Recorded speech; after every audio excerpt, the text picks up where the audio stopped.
Everyone, welcome to all in Swagat classes. कैसे हैं आप सभी? आई होप सभी अच्छे होंगे। तो आज हम लोग डिस्कस करेंगे कॉन्सेप्ट ऑफ एक्सरसाइज 5.8। तो कॉन्सेप्ट है हमारी एक्सरसाइज 5.8 का मीन वैल्यू थ्योरम।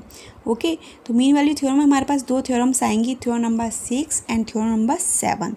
ओके, वो तो नंबरिंग तो हमें अकॉर्डिंग टू चैप्टर गिवन है कि थ्योरम नंबर ये 6 है और ये थ्योरम नंबर 7 है, बट एक्चुअल में थ्योरम नंबर 6 का नाम है वो हमारे पास है role theorems.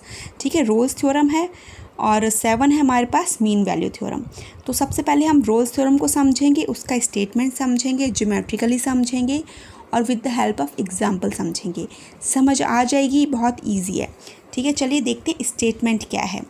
Late function defined है हमारा क्लोज इंटरवल ए बी से रियल नंबर आर तक। ठीक है, फंक्शन हमारा डिफाइंड है क्लोज इंटरवल ए बी से आर तक, मतलब ये हमारा ए है और ये बी है। फंक्शन हमारा सिर्फ यहीं पे जो हमारी डोमेन होगी फंक्शन की वो सिर्फ ए से लेकर बी तक की होगी, भले ही फंक्शन आगे भी मूव कर रहा हो उसको नहीं इंक्लूड करेंगे। ठीक है, बट सिर्फ क्या ले रहे हैं, सिर्फ ए एंड बी ले रहे हैं। ओके, तो क्लोज इंटरवल है, be continuous on close interval A b. तो फंक्शन हमारा कैसा है, कॉन्टिन्यूस है किस पर, क्लोज इंटरवल ए बी पर। तो कॉन्टिन्यूटी का मतलब तो हम समझते ही हैं, फंक्शन हमारा कहीं ब्रेक नहीं करेगा। जब यहाँ से ए से लेकर बी तक मूव करेगा तो फंक्शन में कहीं ब्रेकेज नहीं आएगी बीच में। ठीक है, तो जब ब्रेकेज नहीं आएगी तो हमारा फंक्शन कैसा हो जाएगा, कॉन्टिन्यूस हो जाएगा। कहाँ से लेकर, a close interval A b पर। ठीक है, and differentiable on open interval A b, और डिफरेंशिएबल है। ठीक है, डिफरेंशिएबल है ओपन इंटरवल ए बी। ओपन इंटरवल ए बी क्यों लिए हैं बच्चों, क्योंकि डिफरेंशिएबिलिटी का मतलब ही है स्लोप ऑफ टेंजेंट। तो हमारे हर पॉइंट पे स्लोप ऑफ टेंजेंट आ जाएगी। ठीक है, बट एंड पॉइंट पे स्लोप ऑफ टेंजेंट नहीं आती क्योंकि हमारे ये पॉइंट यहाँ पर शार्प हो जाएंगे। ठीक है, तो एंड पॉइंट पे हमारी स्लोप ऑफ टेंजेंट नहीं आएगी, बाकी सभी पॉइंट पे स्लोप ऑफ टेंजेंट आएगी।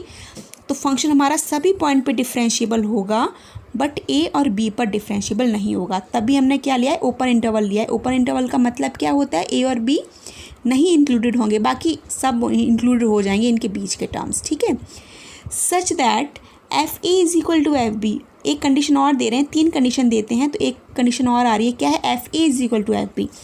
जब हमारा ए यहाँ पर है ना, तो यहाँ पर एफ ए मतलब इस पॉइंट ए हमारा ये है और बी हमारा ये है, तो ए और बी हमारे सेम पॉइंट पर ही तो हैं। मतलब अगर मैं देखूँ वाई की सेम वैल्यू है, आर आएगी ना यहाँ से। ठीक है, तो यहाँ से हमारे पास वाई की सेम वैल्यू आएगी।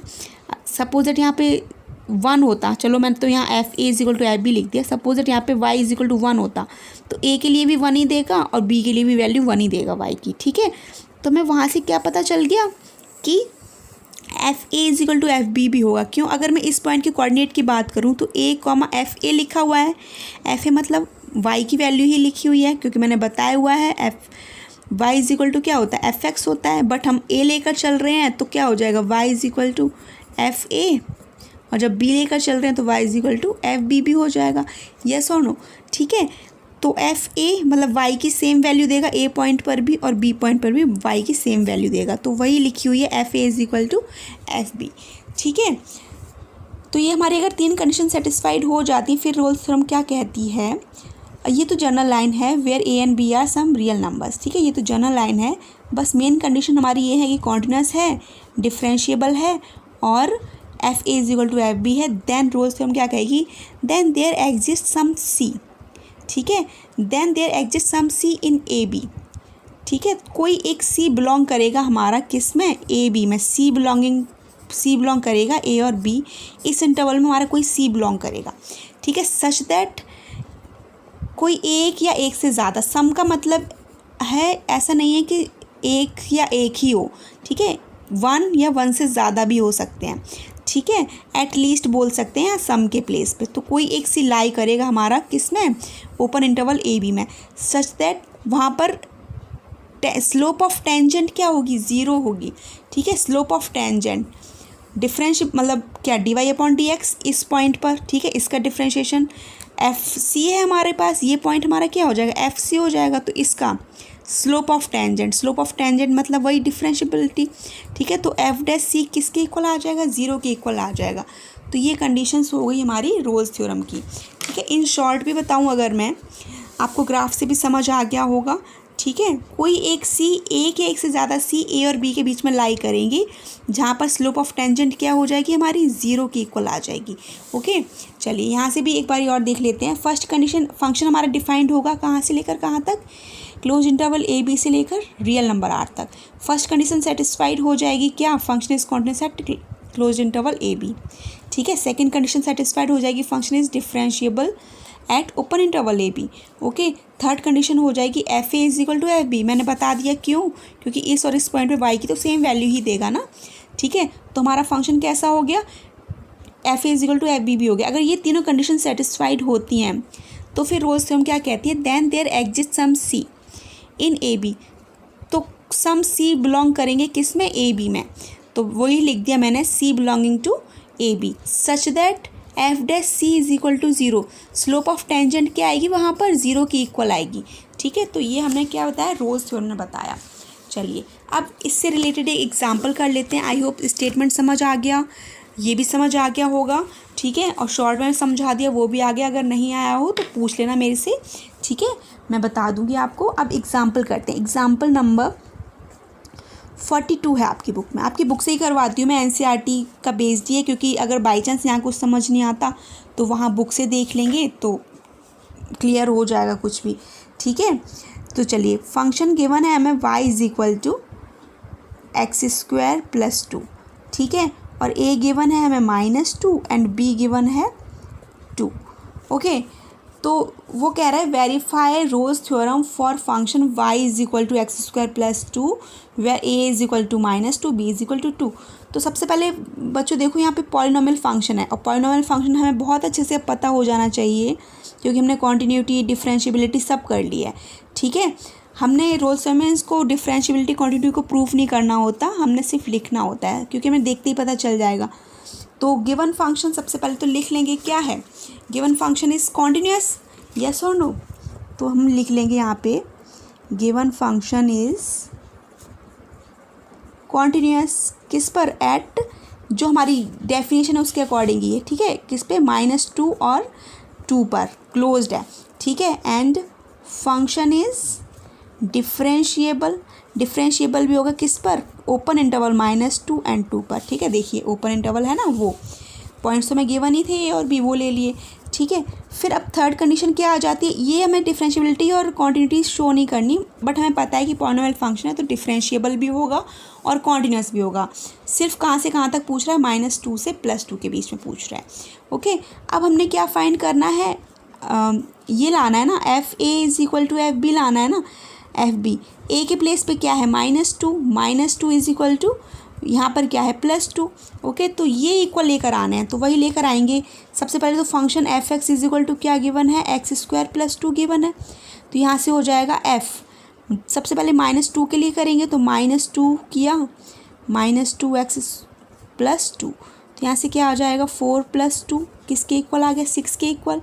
ओके, अब 2 के लिए करेंगे तो 2 square plus 2 which is equal to 4 + 2, ये भी किसके इक्वल आ गया, 6 के इक्वल। तो हमने क्या देखा, देयरफॉर f -2 किसके इक्वल आ गए, f2 के इक्वल आ गए, ओ सॉरी 6 के इक्वल आ गए। तो जो थर्ड कंडीशन थी वो भी हमने सेटिस्फाइड कर ली है। ठीक है, फर्स्ट सेटिस्फाइड थी, सेकंड थी, थर्ड भी होगी, तो रोल्स थ्योरम के लिए सेटिस्फाइड हो गई। अब हम c निकालेंगे। ठीक है, c निकालेंगे कि c हमारा -2 और 2 के बीच में लाई कर रहा है या नहीं कर रहा है। ठीक है, तो उसके लिए क्या प्रोसेस है, उसके लिए प्रोसेस हो जाएगा, फंक्शन तो बच्चों देखिए हमारे यही है यहाँ पर, तो हमें क्या चाहिए होता है, एफ डैश सी के लिए देखना है ना, f dash C is equal to 0 हो जाएगा। ठीक है, तो कोई सी बिलोंग करेगा इसमें। ठीक है, तो देखें फंक्शन हमें ये गिवन है, तो एफ डैश एक्स निकाल देंगे, मतलब डिफरेंशियल कर लिया, इसको डिफरेंशिएट कर दिया। डिफरेंशिएट करके क्या आएगा, 2x आएगा सिंपल, बट हम चेक किसके लिए कर रहे हैं, सी के लिए, तो हम क्या कर देंगे, f dash C is equal to 2c, x के प्लेस पे c पुट कर दिया। ठीक है, और कंडीशन क्या गिवन होती है, रोल्स थ्योरम हमें पता है कि रोल्स थ्योरम सेटिस्फाइड हो गई है, तो कंडीशन क्या होती है, F dash C is equal to 0। ठीक है, तो F dash C is equal to हम क्या पुट कर देंगे, f dash C is equal to 0। ठीक है, since f dash C is equal to 0 therefore क्या हो जाएगा, एफ डैश सी के प्लेस पे आप 0 पुट कर देंगे, ठीक है। सिंस ये एफ डैश सी, क्योंकि हम रोल्स लेकर चल रहे हैं तो रोल्स में ये कंडीशन तो है ही हमारे पास, ठीक है। तो एफ डैश सी के प्लेस पे हम क्या पुट करेंगे, 0 is equal to 2c, yes और नो, ठीक है। एफ डैश सी हमारा क्या है, 2c, 0 पुट कर दिया तो यहाँ से क्या आ जाएगा, simple c is equal to 0 आ गया, येस और नो। अगर ऐसे समझ नहीं आया तो ऐसे देख लेते हैं, चलिए। F dash C is equal to 2c लिया था, ठीक है। फिर हमने क्या करना है, since f dash C is equal to 0 ले लिया, ओके। तो एफ डैश सी क्या है हमारे पास, एफ डैश सी तो ये 2c है, तो 2c लिख लिया, इज इक्वल टू 0 पुट किया, तो c इज इक्वल टू क्या आ गया, 0 आ गया सिंपली। अब हमें पता है कि 0 इसमें बिलोंग करेगा या नहीं करेगा, तो यहाँ से इम्प्लीकेशन आ जाएगा 0 बिलोंगिंग टू -2 and 2, येस और नो, ठीक है। तो हैंस थ्योरम इज़ वेरीफाइड। तो हमारी थ्योरम यहाँ से क्या हो गई, वेरीफाइड हो गई। कैसे, कॉन्टिन्यूस था, डिफरेंशिएबल था, फिर हमने f-2 + 2 निकाला, 6 के इक्वल आया।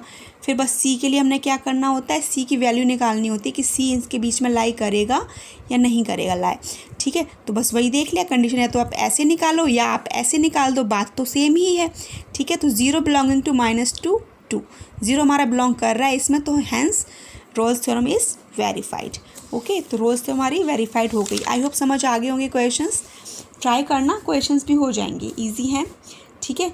चलिए अब आते हैं जो थ्योरम नंबर 7 है, बट मैंने कहा नंबरिंग पर नहीं जाएंगे, जो इसका एक्चुअल नाम है वो क्या है हमारे पास, mean value theorem.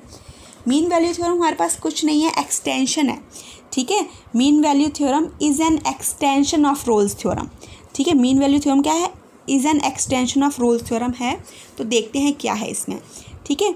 Late function defined है क्लोज इंटरवल ए बी से रियल नंबर आर पर, ठीक है। Be a continuous function on close interval A b and differentiable on open interval A b, ठीक है। तो आप देख रहे हैं कि ये जो लाइन यहाँ तक आई है ये हमारी किसकी थी, रोल्स थ्योरम की ही थी, ठीक है। मतलब ये हमने रोल्स थ्योरम में बहुत अच्छे से सीख लिया, मैंने इनको अच्छे से डिफाइन भी किया है, ठीक है।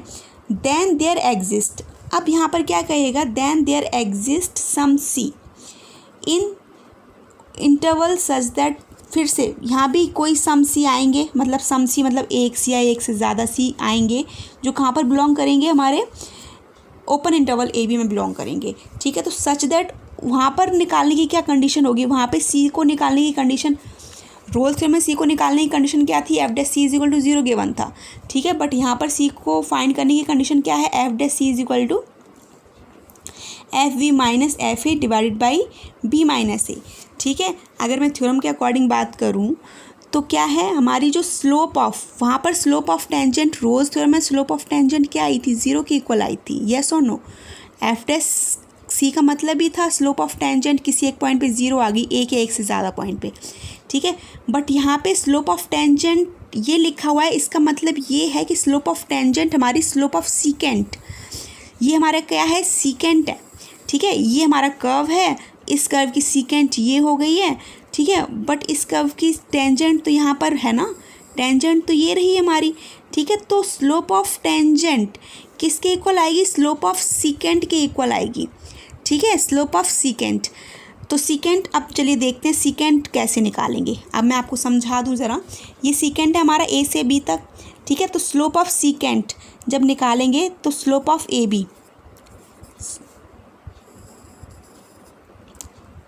Slope of a b, oh sorry, slope of a b जब आप निकालोगे तो कैसे निकालोगे, स्लोप का फॉर्मूला क्या होता है, y2 - y1 divided by x2 - x1, यही तो होता है स्लोप ऑफ।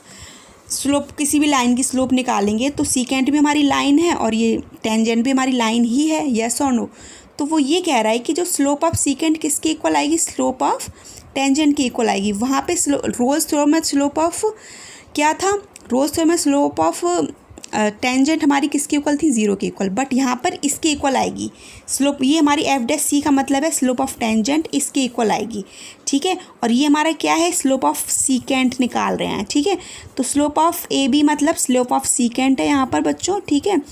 तो slope of a b is equal to, अगर मैं ए का कोऑर्डिनेट देख रहे हैं आप, एक्स के प्लेस पे क्या है ए, x1 अगर मैं देखूँ तो x1 क्या है ए, और y1 क्या है हमारा एफ ए, येस और नो, एफ ए, ठीक है। और यहाँ से अगर मैं x2 निकालूँ, x2 क्या है हमारे पास b और y2 क्या है हमारे पास fb, यस और नो। तो ये सीकेंट है हमारी, तो सीकेंट वही निकाले, स्लोप ऑफ सीकेंट क्या है y2 माइनस y1, तो y2 क्या आ रहा है हमारे पास fb माइनस fa, यस और नो, डिवाइडेड बाई x2 क्या है b और x1 क्या है a, तो आ गई। ठीक है, तो वही कह रहा है कि स्लोप ऑफ सीकेंट है हमारी, इसके इक्वल आएगी स्लोप ऑफ टेंजेंट। ठीक है, तो सीकेंट की जो स्लोप है वो हमारे पास ये गिवन है F B minus F A divided by B minus A, तो ये सीकेंट की स्लोप है। बट एफ डैश सी का मतलब क्या है, F dash c is nothing but क्या होता है हमारा स्लोप ऑफ टेंजेंट, कंफ्यूज मत होना। ठीक है, तो स्लोप ऑफ टेंजेंट हमारी ये आएगी, कब आएगी, किसके इक्वल है, सीकेंट के इक्वल है। ठीक है, तो ये कंडीशन है हमारी किसकी, मीन वैल्यू की। ये सेम है बिल्कुल रोल्स की तरह, ये भी सेम है, बट एक कंडीशन और है, एफ रोल्स में हमारे पास F A is equal to F B होता था। ठीक है, बट मीन वैल्यू में हमारे पास F A is not is equal to F B. आपको देखते ही पता चल रहा होगा, ए हमारा ये है, ए के लिए वैल्यू सपोज दैट 1 देगा, तो बी के लिए वैल्यू यहाँ पे सपोज दैट कुछ 3 4 5 कुछ भी अलग हो जाएगी, बट 1 तो नहीं है ना। ए के लिए अगर ये है तो बी के लिए तो सेम नहीं आएगी ना वैल्यू, ये बी के लिए तो अलग वैल्यू आएगी कुछ। ठीक है, तो यहाँ पे मीन वैल्यू थ्योरम में क्या हो जाता है, f A is not is equal to F b, ये कंडीशन भी है बट यहाँ मेंशन नहीं है, बट माइंड में आइडिया तो ग्राफ देखते ही पता चल जा रहा है कि ये कंडीशन है। ठीक है, तो आई होप आपको मीन वैल्यू भी समझ आ गई होगी। तो चलिए मीन वैल्यू के लिए फिर से शॉर्ट में समझा देती हूँ। फंक्शन हमारा डिफाइंड है एफ ए से f close interval A B से रियल नंबर आर तक। तो फर्स्ट कंडीशन क्या हो जाएगी हमारी, function is continuous at on close interval A b, differentiable on differentiable open interval A b.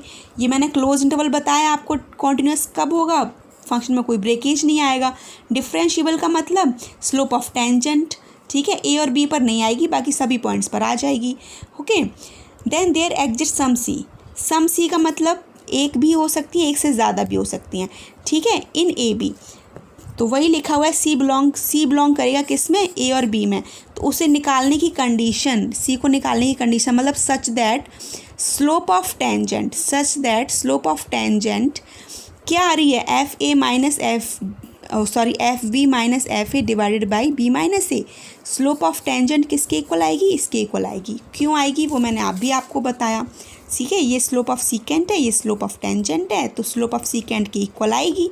तो वही दिख रहा है हमें साफ साफ, सीकेंट और टेंजेंट सेम ही तो है, इक्वली आएगी स्लोप, तो सेम आ गई। ठीक है, तो चलिए अब मीन वैल्यू थ्योरम के क्वेश्चंस कैसे करेंगे। एग्जाम्पल, अभी तो मैं एग्जाम्पल ही ले रही हूँ, फंक्शन गिवन है। ठीक है, एग्जाम्पल मैं एनसीईआरटी से ही लेती हूँ ताकि आप भी देख लें, तो आपको सपोज कुछ समझना है तो वहाँ से भी देख लो, बुक से समझ आ जाएगा अच्छे से। एफ एक्स गिवन है, फंक्शन गिवन है f x is equal to x square. Okay, और इंटरवल गिवन है, क्या है, 2 to 4 गिवन है। ठीक है, ये इंटरवल गिवन है, हमें देखते ही पता चल गया पॉलिनोमियल फंक्शन है, तो ये कॉन्टिन्यूस भी होगा और डिफरेंशिएबल भी है। ठीक है, तो लिख देंगे given function is continuous at किस पर, close interval 2, 4 and function is differentiable at open interval 2, 4। Yes और नो, बट हमें यहाँ पर वो तो निकालना नहीं है, f A is equal to F b तो निकालना नहीं है, क्योंकि हम मीन वैल्यू कर रहे हैं यहाँ पर। ठीक है, तो अब देखिए यहाँ पर अब सी को निकालने की कंडीशन है, ये गिवन है, तो हम सिंपली एफ ए निकालेंगे, एफ बी निकालेंगे। ठीक है, तो सबसे पहले तो हम क्या निकालेंगे, एफ डैश एक्स निकालेंगे। तो एफ डैश एक्स क्या आ जाएगा हमारे यहाँ से, 2x आ जाएगा, 2x, यस और नो। ठीक है, तो हम अब जब यहाँ से क्या निकाल देंगे, एफ डैश सी निकाल देंगे, क्योंकि हमें सी की ज़रूरत पड़ने वाली है। ठीक है, ये निकाल दिया। अब हम क्या निकालेंगे, हमें इस फॉर्मूले में देखिए, हमें ए एफ बी की ज़रूरत है, एफ ए की ज़रूरत है। तो एफ 2 निकाल देंगे सबसे पहले, तो 2 क्या आ जाएगा, 2 का स्क्वायर 4 आ गया। फिर एफ 4 निकाल देंगे, क्योंकि हमें पॉइंट ए और बी तो यही गिवन है ना। ठीक है, 2 4, तो ये कितना आ जाएगा, 4 का स्क्वायर कितना आ जाएगा, 16 आ गया। यस और नो। ठीक है, अब हमने ये निकाल लिया। अब हम क्या करेंगे, हमें सी ही तो चाहिए, तो सी को निकालने के लिए देखते हैं क्या करेंगे। तो F dash C is equal to, अब हम लिख देते हैं F dash C is equal to F B minus F A divided by B minus A, ये लिख लिया। ओके, अब एफ डैश सी हमारे किसके इक्वल हमने निकाला, अभी 2c के इक्वल निकाला, वो लिख लिया। फिर एफ बी ये हमारा a है और ये हमारा b है, ठीक है। तो एफ बी हमारा ये है और ये a है, तो b कितना आया 16 आया है, एफ ए कितना आया है 4 आया, 4 लिख लिया। ओके, b कितना है, b हमारे पास 4 है और a कितना है 2 है, 2 लिख लिया। ओके, तो यहाँ से 2c इज इक्वल टू कितना आ जाएगा 16 माइनस 4 कितना होता है 12, और यहाँ से आ गया 2, यस और नो, ठीक है। तो इससे ये कैंसल्ड आउट हो जाएगा, कितना आ जाएगा 6। तो यहाँ से c इज इक्वल टू अगर मैं देखूँ तो कितना आ रहा है, c इज इक्वल टू कितना आ गया 3 आ गया, तो c इज इक्वल टू 3 आया। अब हम देखते हैं c इज इक्वल टू 3 हमारा इस इंटरवल में लाई करेगा या नहीं करेगा। तो हम यहाँ से देख रहे हैं 3 belonging to open interval 2,4, yes और नो। तो ये कंडीशन हमारी सेटिस्फाइड वेरीफाई हो गई, ठीक है। सेटिस्फाई हमने किया पहले, फिर सेटिस्फाइड करने के बाद वेरीफाई कर लेते हैं सी की वैल्यू निकाल कर, ठीक है। हमने रोल्स में भी किया था, सेटिस्फाई के बाद हमने सी की वैल्यू निकाली, सी की वैल्यू निकालने के बाद हमने क्या कर दिया था, उसको वेरीफाइड कर दिया था, ठीक है। ऐसे हमने क्या किया, मीन वैल्यू में निकाला और सी की वैल्यू फाइंड की, और सी की वैल्यू हमने देख लिया कि इस इंटरवल में लाई कर रही है, तो यहाँ से हमारी क्या हो गई, मीन वैल्यू थ्योरम वेरीफाइड हो गई है, ठीक है। फिर से बता देती हूँ एक बार, फंक्शन ये गिवन था दिस, ठीक है। कॉन्टिन्यूस है क्योंकि पॉलिनोमियल फंक्शन है, डिफरेंशिएबल भी है, बता दिया था क्यों होगा। फिर एफ डैश एक्स निकाल दिया यहीं से, क्योंकि हमें एफ डैश सी चाहिए था, तो यहाँ से एफ डैश सी निकाल दिया, 2c आया। फिर एफ हमें क्या चाहिए था, फॉर्मूला हमारे पास ये है ना, फॉर्मूला तो अच्छा मैंने यही लिखा हुआ है, फॉर्मूला तो हमारे पास ये है F dash C is equal to F B minus F A divided by B minus A. तो ये हमें चाहिए थे, एफ डैश सी चाहिए था वो निकाल दिया, एफ बी चाहिए था वो निकाल दिया, एफ ए चाहिए था वो निकाल दिया। फॉर्मूले में पुट करके सी की वैल्यू निकाल दी, जैसे सी की वैल्यू आई, सी हमारा इस इंटरवल में बिलोंग कर रहा है या नहीं कर रहा है, ठीक है। तो हमारी यहाँ से मीन वैल्यू थ्योरम भी वेरीफाइड हो गई। आई होप समझ आ गई होंगे, दोनों थ्योरम्स इजी हैं, बहुत सिंपल हैं, कुछ नहीं है, बस थोड़ा सा कॉन्सेप्ट समझना है। जैसे कॉन्सेप्ट समझ लेंगे क्वेश्चंस बहुत इजीली सॉल्व हो जाते हैं, ठीक है। तो फिर मिलती हूँ नेक्स्ट वीडियो में सॉल्यूशंस के साथ, ओके। और अगर आपको मेरा वीडियो अच्छा लगा हो तो लाइक करना मत भूलिए और अपने फ्रेंड्स के साथ शेयर कर लीजिए, उनकी हेल्प हो जाएगी। और अगर आप मेरे फर्स्ट व्यूअर हैं तो सब्सक्राइब कर लीजिए, okay. Thank you for watching.